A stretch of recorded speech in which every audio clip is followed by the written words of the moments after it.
interesting happened to me and my spouse. About 10 years into marriage, we went to a program.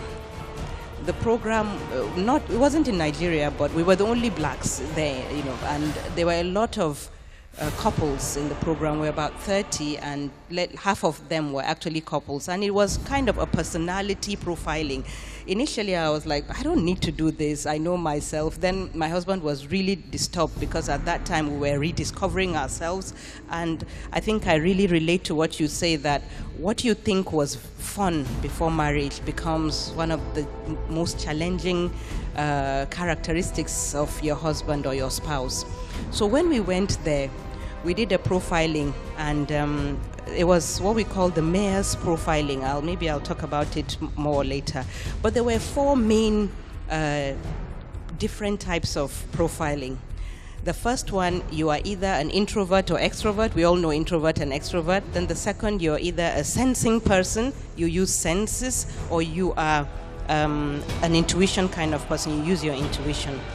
The other one is either you are a feeler, you feel, or you think, you use your head. So feelers use their hearts, and then thinkers use their head. And then the last one is actually either you're a perceiver or a judger. So when we finished the exercise, because it was 4, there was 16 different characteristics that came up, based on the different combinations, because it's 4. So each combination, for example, you are a thinker, you are an extrovert, so 4. ESTJ, INFP, different. So when we did that, my husband and I were totally different. I was 1 4, he was the other 4. So the facilitator, and maybe another important one is that where I stood, my own 4 that I stood, we were the most common in the room. More than half of the people were my kind of personality. And where he stood, he was the only one there. So the facilitator looked at us and said, please, he needs to ask us to share with the room, how did we manage to live with each other for 10 years? That was some 5, 10 years, 6 years ago.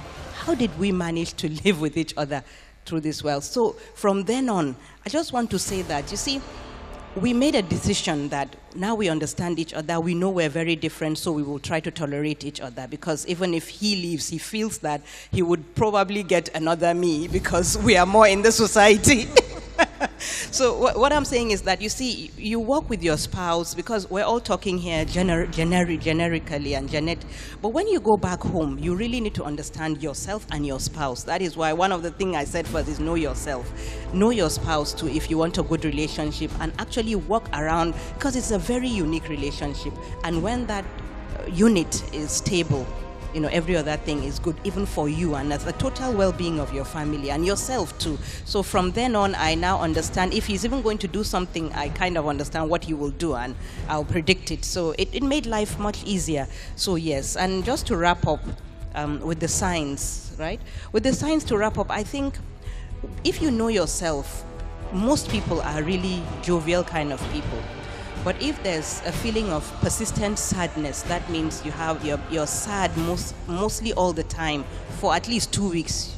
Something happened, mostly an adverse event, maybe a loss of a spouse or a family member, or a loss of job, or even if it's an illness or trauma, or even a relationship that has gone sour.